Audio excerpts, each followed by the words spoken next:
الحمد لله نحمده ونستعينه ونستغفره ونؤمن به ونتوكل عليه ونعوذ بالله من شرور أنفسنا ومن سيئات أعمالنا من يهده الله فلا مضل له ومن يضلله فلا هادي له وأشهد أن لا إله إلا الله وحده لا شريك له وأشهد أن سيدنا ومولانا محمدًا عبده ورسوله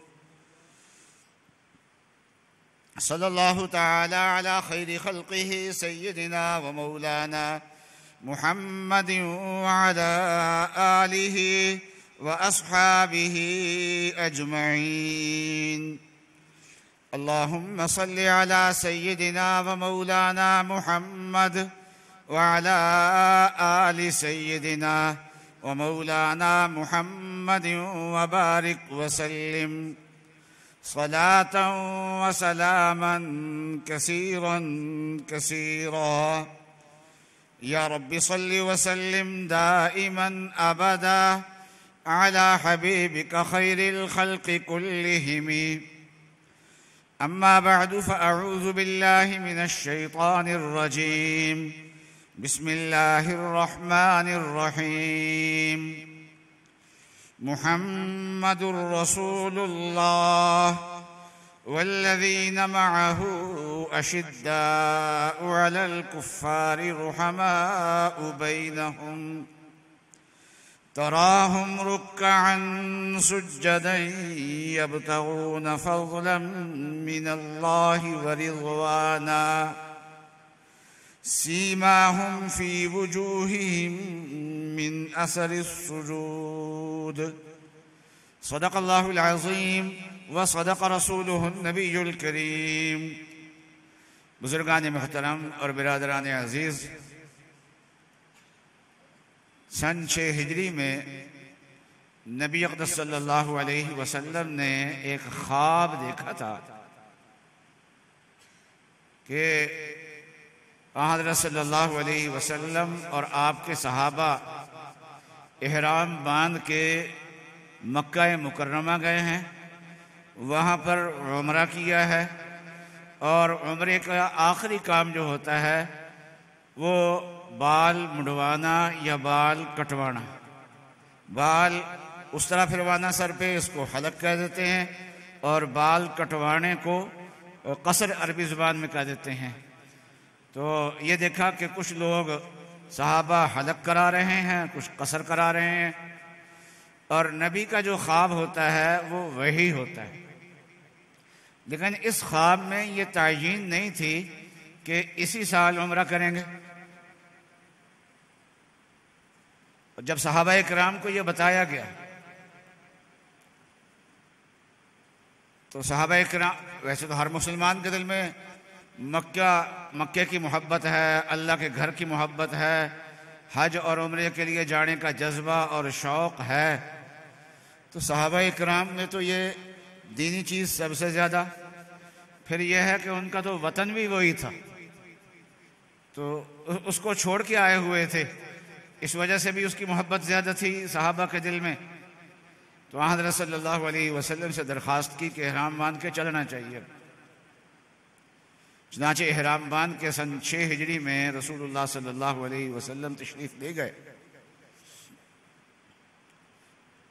اور اس زمانے میں پاسپورٹ کا تو کوئی سلسلہ نہیں ہوتا تھا، ویزے کا سلسلہ بھی نہیں ہوتا تھا، اور مکہ مکرمہ یہ امن والا شہر ہے.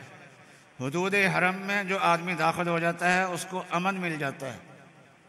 حتیٰ کہ زمانہ جاہلیت میں اگر کوئی آدمی حدود حرم میں اپنے باپ کے قاتل کو سامنے دیکھ لے تو حرم کے احترام میں اس کو کوئی کچھ نہیں کہتا تھا.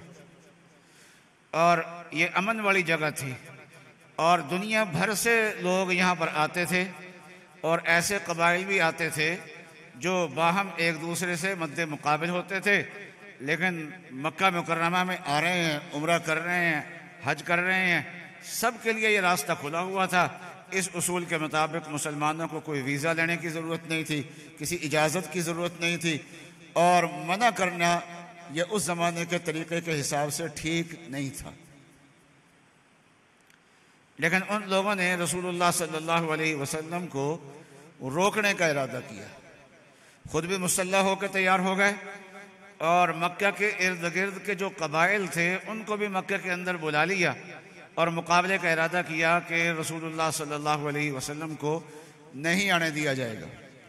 رسول اللہ صلی اللہ علیہ وسلم سفر کرتے ہوئے راستے میں آپ نے راستہ تبدیل فرمایا۔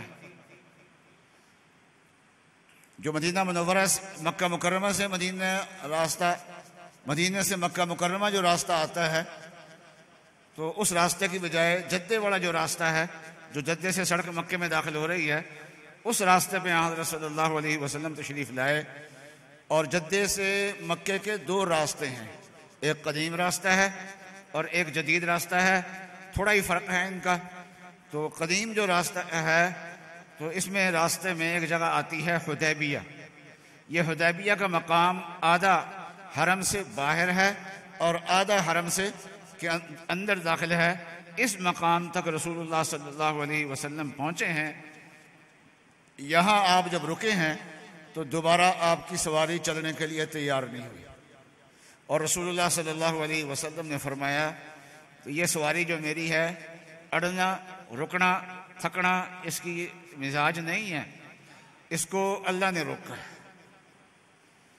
تو رسول اللہ صلی اللہ علیہ وسلم نے فرمایا کہ آج اہل مکہ مجھ سے کسی ایسی چیز کا ایسا معاہدہ کرنا چاہیں جس میں حرم کا احترام ہو تو میں ان سے اس معاہدے کے لیے تیار ہوں۔ تو حضرت صلی اللہ علیہ وسلم نے ایک امن معاہدے کا عندیہ دیا، اور اس مقصد کے لیے حضرت عثمان رضی اللہ تعالیٰ عنہ کو بھیجا۔ وہ یہ پیغام لے کے گئے تھے کہ ہم عمرے کے ارادے سے آئے ہیں، کوئی لڑنے کے لیے نہیں آئے ہیں، عمرہ کریں گے اور کر کے چلے جائیں گے۔ اور حضرت عثمان جب مذاکرات کے لیے گئے ہیں تو یہاں دیر ہو گئی تھی مذاکرات میں، اور ایک خبر یہ پھیل گئی تھی کہ حضرت عثمان کو شہید کر دیا گیا۔ تو رسول اللہ صلی اللہ علیہ وسلم نے دیکھا کہ اب حالات جو ہیں وہ صلح کی طرف نہیں جا رہے، جنگ کی طرف جا رہے ہیں، تو آپ نے سارے صحابہ سے جہاد پہ بیعت لی تھی۔ یہ سورہ فتح میں لقد رضی اللہ عن المؤمنین اذ یبایعونک تحت الشجرہ، اس بیعت کا تذکرہ کیا ہے، اور اللہ تعالیٰ نے ان تمام لوگوں سے رضامندی کا اظہار کیا ہے جو اس بیعت میں شریک تھے۔ آخرکار اہل مکہ نے جب دیکھا کہ مسلمان جو ہیں وہ واپس نہیں جائیں گے، پھر جنگ کریں گے اگر اجازت نہ دی گئی، تو پھر انہوں نے بھی درمیانی راستہ نکالا کہ مسلمانوں سے معاہدہ کر لیا جائے۔ اور معاہدے کے نکات یہ تھے کہ اس سال بغیر عمرے کے واپس جائیں، اور آئندہ سال 1 سال کے بعد آئیں، اور 3 دن کی اجازت ہوگی، 3 دن یہاں ٹھہر سکیں گے۔ تو 3 دن ٹھہرنے کی اجازت دی، آئندہ سال آ کے عمرہ کریں۔ اور اس میں یہ بھی تھا کہ 10 سال کے لیے جنگ بند، اور اس معاہدے کا یہ بھی حصہ تھا کہ اس میں 2 فریق ہیں اصل میں، ایک رسول اللہ صلی اللہ علیہ وسلم اور ان کی جماعت، اور دوسرے مکہ کے قریش کے خاندان جو ہے، یہ اس کا فریق تھا، ایک فریق یہ تھا۔ باقی جتنے قبائل تھے وہ براہ راست فریق نہیں تھے، لیکن ان کو اجازت تھی کہ ان 2 فریقوں میں سے کسی ایک فریق کے حلیف بن کے اس معاہدے میں شامل ہو جائیں۔ اس طریقے سے وہ بھی امن کا حصہ بن جائیں گے، امن معاہدے کے اندر وہ بھی آ جائیں گے۔ اور اس میں یہ بھی تھا کہ اگر کوئی آدمی مدینے سے کفر اختیار کر کے نعوذ باللہ مکے آئے تو اہل مکہ اس کو پناہ دیں گے اور اس کو واپس نہیں کریں گے مسلمانوں کے پاس، اور اگر مکے کا کوئی آدمی مسلمان ہو کے مدینے جائے گا تو مدینے والے ان کو واپس کریں گے۔